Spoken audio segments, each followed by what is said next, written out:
ডিফুৰ পিছত লখিমপুৰত হেলিকপ্টাৰে পয়মাল লগালে ভূপেন বৰাক হেলিকপ্টাৰত উঠিম বুলি আশা পালি থাকোতেই তিনিখনকৈ নিৰ্বাচন সভা বাতিল হ'ল ভূপেন বৰাৰ গুগামুখৰ মহৰী কেম্পৰ অস্থায়ী হেলিপেডৰ পৰা ভূপেন বৰা যোৱাৰ কথা আছিল জুনাইলৈ পিছে বতৰে দিলে বিধি পথালি যাৰ বাবে হেলিকপ্টাৰ এৰি জুনাইলৈ গাড়ীত ৰাওনা হ'ব লগা হ'ল মুখ্যমন্ত্ৰী হ'ম বুলি সপোন দেখি থকা ভূপেন বৰা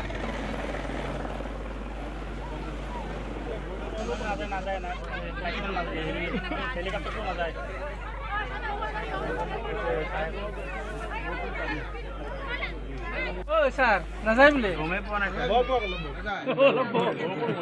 আরাম করছেন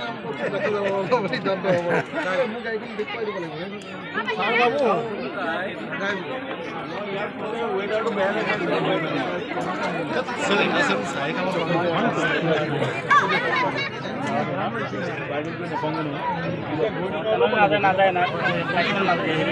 হেলিকপ্টার না যায়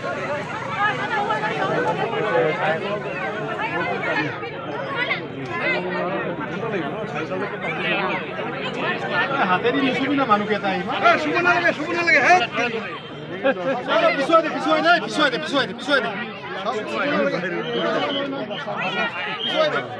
দেখা